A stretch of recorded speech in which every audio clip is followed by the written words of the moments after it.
بسم اللہ الرحمن الرحیم۔ السلام علیکم ورحمۃ اللہ وبرکاتہ۔ دھوپ میں بیٹھنا کیسا ہے؟ حضور صلی اللہ علیہ وسلم نے دھوپ اور سائے میں بیٹھنے سے کیوں منع فرمایا ہے اور اس کے نقصانات کیا ہیں؟ آج کی اس ویڈیو میں ہم حضور صلی اللہ علیہ وسلم کی سنتوں اور جدید میڈیکل سائنس کی کیا ریسرچ ہے اس پر بات کریں گے۔ ناظرین، اسلام ایک مکمل نظام زندگی ہے۔ زندگی کے ہر شعبے میں اسلام ہماری رہنمائی کرتا ہے۔ یہی وجہ ہے کہ آج 1400 سال گزر جانے کے باوجود بھی حضور صلی اللہ علیہ وسلم کی تعلیمات نہ صرف مسلمانوں بلکہ ہر انسانی معاشرے کے لیے مشعل راہ ہے۔ جدید سائنس بھی ان تعلیمات سے متاثر ہے اور یہ کہنے پر مجبور ہو گئی ہے کہ انسانی وجود کی سالمیت اسلامی تعلیمات پر عمل پیرا ہونے سے ہی ممکن ہے۔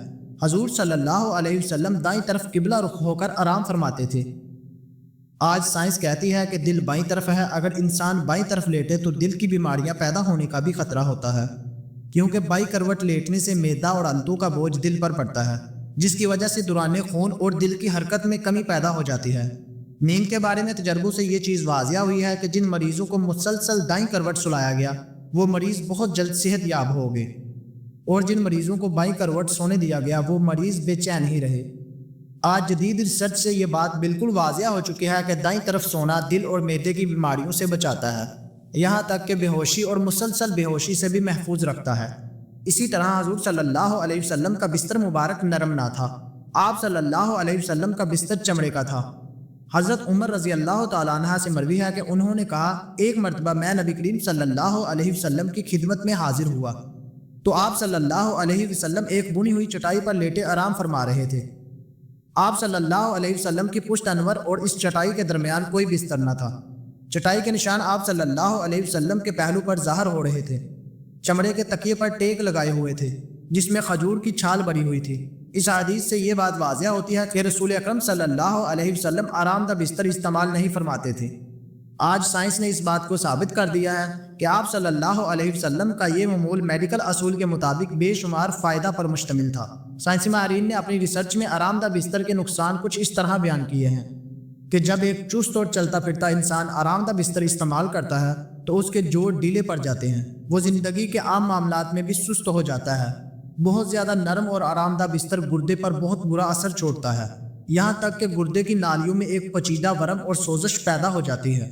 آرام دہ بستر ریڑھ کی ہڈی کو بہت نقصان پہنچاتا ہے۔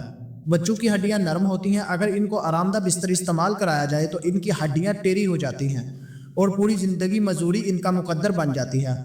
امریکن کونسل فار ہیلتھ نے جدید ریسرچ کے بعد اپنی نئی رپورٹ میں چمڑے کا ذکر بھی کیا ہے۔ ان کا کہنا ہے کہ چمڑے کا بستر بواسیر، کمر درد، اعصابی کمزوری اور جوڑوں کے کھچاؤ کا واحد علاج ہے۔ اسی طرح نبی کریم صلی اللہ علیہ وسلم نے دھوپ اور سائے میں بیٹھنے سے بھی منع فرمایا ہے۔ ناظرین، انسان کو سورج کی بہت سخت ضرورت ہے، اس لیے اللہ تعالیٰ نے کائنات کی ایک مخلوق سورج کو بنایا ہے۔ انسانی زندگی میں اس کے بے شمار فائدے ہیں، ان میں سے ایک اہم فائدہ دھوپ حاصل کرنا ہے۔ یہ دھوپ انسانوں کے ساتھ ساتھ تقریباً تمام مخلوقات کی ضرورت ہے۔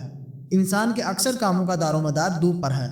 اس دھوپ سے ہمیں دیگر فائدوں کے علاوہ جسمانی فائدے بھی ملتے ہیں، مگر ان سارے فائدوں کے ہوتے ہوئے بھی میڈیکل سائنس نے دھوپ میں سونا نقصان دہ قرار دیا ہے۔ حالانکہ اسلامی میڈیکل میں دھوپ میں سونے کے بارے میں کوئی ممانعت یا نقصان کا ذکر نہیں ہے، البتہ دھوپ اور سائے کے درمیان بیٹھنا یا سونا اسلام میں منع ہے۔ حضرت برائدہ رضی اللہ تعالیٰ عنہ سے روایت ہے کہ نبی کریم صلی اللہ علیہ وسلم نے دھوپ اور سائے کے درمیان بیٹھنے سے منع کیا ہے۔ اسی طرح سنن ابو داؤد میں ایک روایت ہے کہ نبی کریم صلی اللہ علیہ وسلم نے فرمایا، جب تم میں سے کوئی دھوپ میں ہو اور وہ سمٹ جائے کہ بعض حصہ دھوپ میں اور بعض سائے میں ہو تو کھڑا ہو جائے، یعنی وہ جگہ چھوڑ دے۔ دھوپ میں نکلنا، اس میں بیٹھنا اور خصوصاً سردی کے موسم میں دھوپ میں لیٹ جانا یہ ایک فطری عمل ہے، لیکن حدیث کی روشنی میں دھوپ اور سائے کے درمیان بیٹھنا یا لیٹنا منع ہے۔ حدیث میں جو ممانعت آئی ہے اس میں اہل علم کے درمیان کچھ اختلافات ہیں، لیکن صحیح بات یہ ہے کہ یہ ممانعت ادب اور ارشاد کے زمرے میں ہے، اسی لیے اسے کراہت یعنی ناپسندیدہ عمل مانا جائے گا، حرام نہیں، کیونکہ حرام عمل ماننے کے لیے کوئی صحیح دلیل ہونی چاہیے۔ گویا دھوپ اور سائے کے درمیان لیٹنا یا بیٹھنا مکروہ ہے، حرام نہیں۔ آدھا دھوپ میں آدھا سائے میں بیٹھنے کا طبی یعنی میڈیکلی نقصان یہ بیان کیا جاتا ہے کہ میڈیکل سائنس یہ کہتی ہے کہ اس طرح کرنے سے انسان کے خون کی گردش میں فرق آ جاتا ہے، یعنی جو حصہ دھوپ میں ہوگا اس میں خون کی گردش تیز ہوگی، جبکہ جو حصہ چھاؤں میں ہوگا اس میں خون کی گردش آہستہ ہو جائے گی۔ لازمی طور پر جسم کی گردش کا دو رخ ہونا اس کے لیے بیماری کا سبب بن سکتا ہے۔ سبحان اللہ، فرمان مصطفیٰ صلی اللہ علیہ وسلم میں کیا حکمتیں ہیں۔ جب سائنس کا کوئی وجود ہی نہیں تھا تب ہی سب بتا دیا۔ ایک روایت میں ہے کہ نبی کریم صلی اللہ علیہ وسلم نے دھوپ اور سائے والی جگہ پر بیٹھنے سے منع فرمایا ہے اور فرمایا ہے کہ یہ شیطان کے بیٹھنے کی جگہ ہے۔ اس روایت میں شیطان کے بیٹھنے کی جگہ سے مراد یہ ہے کہ شیطان جسے پریشان کرنا چاہتا ہے اس کو ایسی جگہ پر بیٹھنے یا لیٹنے کی طرف راغب کرتا ہے، اور گویا ایسی جگہ پر کسی شخص کے بیٹھنے یا لیٹنے کا سبب شیطان بنتا ہے، اور اس سے شیطان اپنے مقصد میں کامیاب ہو جاتا ہے کہ وہ شخص تکلیف یا دکھ میں مبتلا ہو، کیونکہ شیطان جس طرح انسان کے دین کا دشمن ہے اسی طرح اس کے بدن کا بھی برا چاہنے والا ہے۔ خلاصہ یہ ہے کہ آپ صلی اللہ علیہ وسلم کا یہ حکم طبی اعتبار سے ہے، کیونکہ اس میں نقصان کا اندیشہ ہے، وگرنہ شرعاً اس طرح کرنے میں کوئی گناہ نہیں، بلکہ اس سے بچ جانا بہتر ہے۔ یعنی یہ حکم واجبی اور تاکیدی نہیں ہے، بلکہ مشفقانہ اور خیر خواہی پر مبنی ہے۔ اسی طرح نبی کریم صلی اللہ علیہ وسلم نے اوندے منہ لیٹنے سے منع فرمایا ہے۔ اوندے منہ لیٹنے سے تمام اعضائے ہضم اور اعضائے رائسہ اوندے اور بے ترتیب ہو جاتے ہیں، اور اس کا سب سے پہلا نقصان دماغ پر پڑتا ہے۔ دماغی لہریں اپنی ترتیب سے ہٹ کر دوسری منفی یعنی نیگیٹو رخ اختیار کر لیتی ہیں، حالانکہ وہ مسلسل مثبت انداز سے انسان کو فائدہ پہنچاتی ہے۔